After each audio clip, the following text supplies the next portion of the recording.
because I spent a lot of time in China.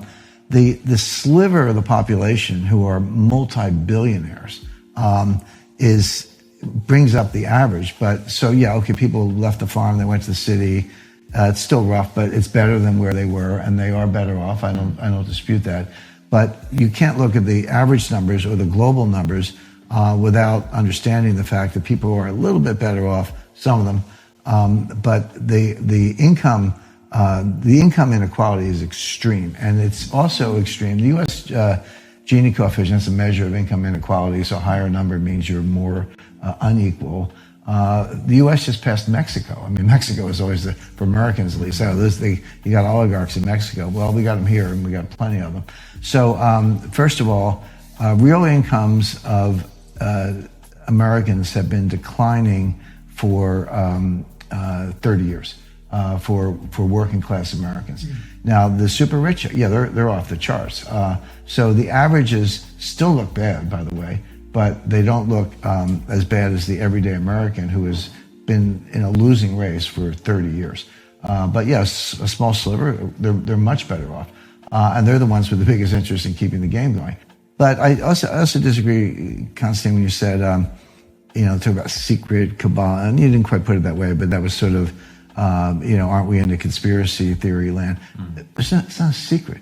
I can name them all. It's Christine Lagarde and Janet Yellen and Tim Geithner and Mark Carney, probably the number one villain in the whole thing. Tim Cook, Jeff Bezos, the heads of the major tech companies, Mark Zuckerberg, the Davos crowd, but more than that, and they totally get it. These are smart people in addition to being immensely powerful, but they want this because. Sorry, Jim. What do they want? What they want, and I talk about this in my book, The Road to Ruin, 2016 book, The Road to Ruin. I explain this in great detail. The problem with being 10 years ahead of your time is that when it comes true, everyone forgot you said it. But pick up that book and you'll get the blueprint.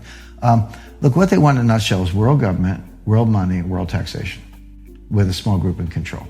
That's what they want. The question is, how do you get there? The answer is, and Karl Popper explained this 70, 80 years ago, and George Soros adopted it. It's called piecemeal social engineering. It's like slicing a salami. Don't take the whole thing at once. Just slice. People don't notice, or give yourself enough time, and you'll eventually get to where you want to be. So the euro was a big step in that direction because no more lira, no more drachma, no more pesetas, French francs. And now, NAFTA was a big step in that direction. No more borders. So they want to eliminate borders. They want to eliminate different kinds of money. The central bank digital currencies, even if you do it, as a CBDC, euro, it's not a cryptocurrency, by the way. The message traffic is encrypted. It is digital, but it's not a cryptocurrency because there's a single ledger controlled by the government, and they can see what you're doing. This is the ultimate social control tool. So right now, I'm in an airport. I want a candy bar. I go to a retail place. I buy a candy bar. I use a credit card. The merchant, how does he get paid? Well, he sells that receivable to somebody called a merchant acquirer. These are factoring businesses that buy up hundreds of millions of dollars of receivables. So the merchant gets paid. Then the merchant acquirer delivers it to MasterCard or Visa. He gets paid, MasterCard, Visa, distributes it to the issuing banks. They get paid. The bank sends me a bill, and I pay the bank. Okay. Why do we need 5 intermediaries and 3% discount, 3% of fees for me to buy a candy bar? So the central bank digital currency, where you have a single ledger, QR code on your smartphone, no intermediaries. It's better, faster, cheaper. And that's true. That's actually true. They always sell stuff by giving you the benefits. They never tell you the other side. The other side is, now I'm in a bookstore. I buy the new book by Ron DeSantis, Well, right now that's between me and MasterCard. You need, under the Fourth Amendment, you need a subpoena and a warrant to get that information from MasterCard. And if you're not a wrongdoer, they shouldn't be able to get it. But with a central bank digital currency, the government knows it. They know I bought a book by Ron DeSantis. They know I gave a contribution to Elise Stefanik, who's the number 3 Republican in the House. They know I traveled to, Florida, red state, whatever. And then you combine what I just said, that ledger, with artificial intelligence with the GPT, generative pre-trained transformer technology, you got a target on your back. With that information, which the government will now have firsthand, they're not stealing it, you're giving it to them by using their central bank digital currency, combined with GPT, artificial intelligence technology, they can develop a profile of you and go back to Joe Biden's speech in Independence Hall in September 2022, just ahead of the midterm elections, art directed by Leni Riefenstahl. I mean, might as well have been, right? Everything that they use that she invented at the Nuremberg rallies, putting the leader up on a pedestal.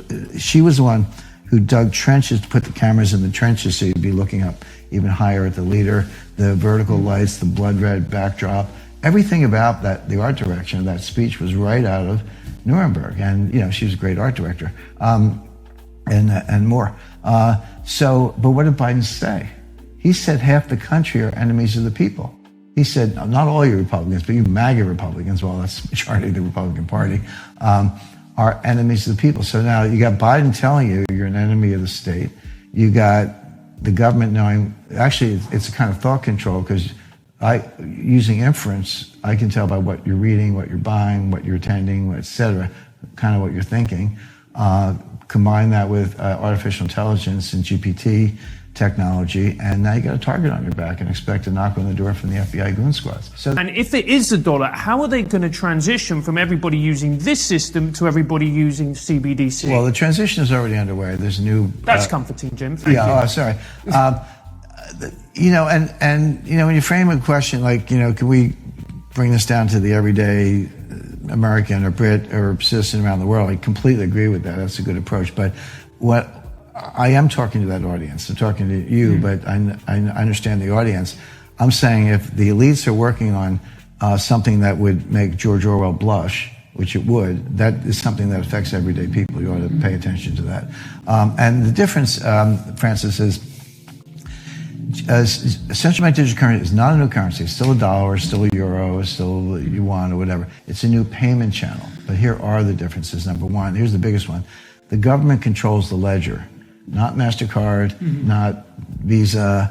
The government controls the ledger. And right now, see, MasterCard has product codes. And so, there's probably books get thrown in with retail or, consumer durables. They're kind of broad categories. They do sort them that way, and they give you your year-on statement and all that. But interestingly, MasterCard recently came up with a separate code for guns and ammunition. Now, it used to be sporting goods. You wouldn't necessarily know if I bought a fly rod or a AR-15, but now you will, because they break it out. And I was at the government's behest, and that's the beginning. But you'll see that in extreme form with central bank digital currency. Now, so they're going to know what you're buying. Correct. But from that, with artificial intelligence, they can know what you're thinking, and that's really my point.